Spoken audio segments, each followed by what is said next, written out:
There are signs of spring everywhere you look around the city. Trees are flowering, tulip and daffodil bulbs are springing up, allergy medicine is flying off the shelf. As we reflect back on the first quarter of 2024, hold tight. We'll get to those trends and stats, but first we're here with our highly anticipated and often requested 3 most interesting things that we've seen in January, February, and March. Number 1, Eggs Inc. Local Denver restaurateur Troy Guard is teaming up with NHL Hall of Famer and former Colorado Avalanche player Peter Forsberg and the founders of Eggs Inc., a fast, casual concept in Sweden to bring the brand's first U.S. location to Denver. You'll recall Troy is the owner of Tag Restaurant Group, which is behind concepts such as Los Chingones, hashtag Garden Grace, Tag Burger Bar, and others. Called Eggs Inc., the concept began in Stockholm, Sweden in 2019 and has an all-day menu centered around eggs, including egg-based pizza, sandwiches, egg bites, and Benedicts. The idea is healthy, on the go, and quick. Peter Forsberg is a native of Sweden and was impressed by the brand on a trip home. He wanted to bring the concept to the U.S. and connected with Guard, who he personally met through meals at Garden Grace, to help spearhead the expansion. Eggs Inc. said they had offers to locate into other cities around the world, but thanks to Forsberg's connection to the U.S., particularly Denver, they felt confident in the partnership. The group hopes to open 5 locations in Metro Denver in the next year and a half and are currently on the hunt for brick and mortar locations. Guard said they are in the midst of signing leases and will have 2 Eggs Inc. locations open in Denver by this midsummer or early fall next year. Number 2, National Association of Realtors Commission Lawsuit. Last month, the National Association of Realtors, or NAR as they're known, faced a lawsuit alleging anti-competitive practices related to its rules for property listings. The suit claimed that those rules stifled competition, which led to inflated commission fees for home sellers. NAR agreed to settle the lawsuit by making changes to its policies, including allowing more flexibility for brokers to offer services and pricing options. If this carries through, starting in July of this year, offers for compensation from a seller to a buyer's agent will no longer be advertised in the MLS. There will likely be other avenues for advertisement of compensation, and those will be announced sometime before July. Some are wondering if they will need to pay a buyer's agent when selling their home. We've already been talking with our seller clients about the pros and cons of compensating a buyer's agent. And some of our buyer clients are wondering about the implications for them.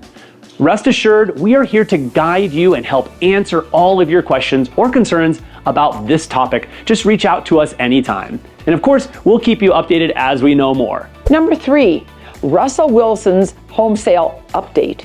In April of 2022, former Denver Broncos quarterback Russell Wilson and his wife, singer and songwriter Sierra, purchased a palatial 20,000 square foot mansion in Cherry Hills Village.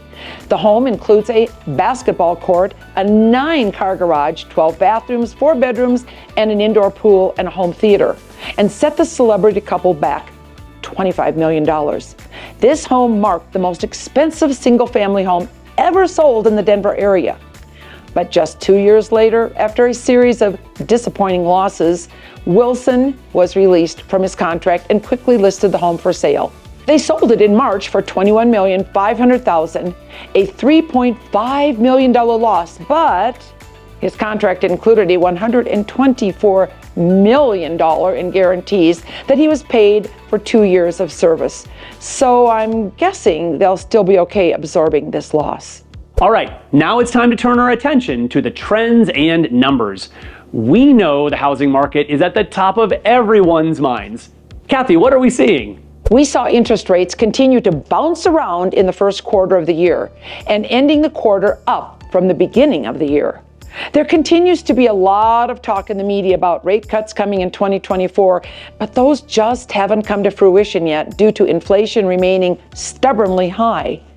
Feds meet again in late April, that's right now, so we will be keeping a close eye on this one to see if we can get some relief in the mortgage market.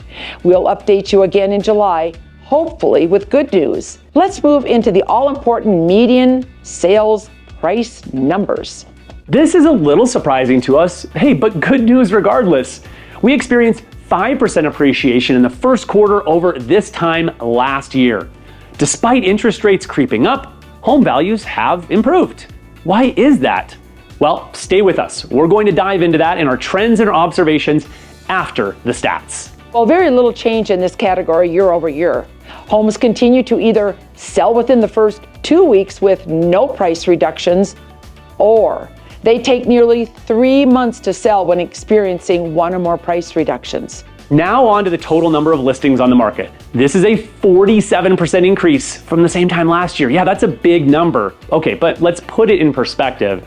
Many experts say a balanced market would be in the 14,000 to 16,000 range for active properties. The final numbers will show you our pending sales. Total pending sales are actually up 8% from the first quarter of 2023. This tracks with median home sales increasing. It's also very encouraging to see not only median sales price increasing, but also pending sales on the upward move. Now let's get to the trends and our observations. The topic continuing to dominate the headlines, surprise, it's interest rates. Well, let's face it, there was a lot of optimism as 2023 came to a close that interest rates would be in the 6s instead of 7s at this point. Now, as interest rates move, so does a buyer's purchasing power. Higher rates mean higher payments. Lower rates mean more favorable payments and options for a buyer. And interest rates have moved up due to less than stellar inflation numbers and favorable employment numbers. So back to our previous questions. Why is the median price in the Denver metro area up 5% year over year? Even with interest rates increasing, we are still seeing activity spiking. The spring market does tend to bring more buyers out after the holidays and cold of winter. We're also seeing high inbound migration from other states. Plus, while new listings have increased, it's still historically low, leaving limited options for buyers. Our team was involved in several multi-offer situations for both the sellers and buyers we worked in the first quarter. And this is all true. So who are the people making moves in this current market cycle?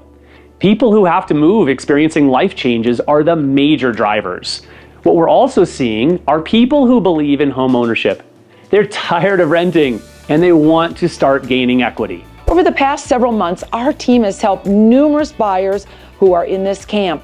They understand this higher interest rate environment is temporary. And once interest rates ease, there will be significantly greater buyer demand, which will cause upward pressure on prices due to higher competition. What is the solution to these higher interest rates? Regaining popularity again are the various interest rate buy-down programs, with the 2-1 buy-down being the most common. In this scenario, the seller must pay the closing costs for the buyer to lower the interest rate by 2% in the first year of the loan and 1% in the second year of the loan. At 7.5 interest rate, that will lower the rate to 5.5% in year 1 and 6.5% in year 2. The interest rate resets at year 3 with the belief that rates will have come down by then and buyers can refinance to lower their rate. The amount of closing costs is based on the loan amount. So for $750,000 house payment with 20% down payment, the necessary closing costs would be about $14,500, which would be negotiated up front with the seller. Pro tip: marketing the 2-1 buy down as a home seller to all prospective buyers is a great way to attract more home buyers. We've utilized this strategy multiple times and it's worked in producing buyers who needed the buy down to make it work for them. There is no question in this unique market cycle, strategy and a dialed-in plan of action matter more than ever. We love bringing you our 3 most interesting things plus quarterly housing market update.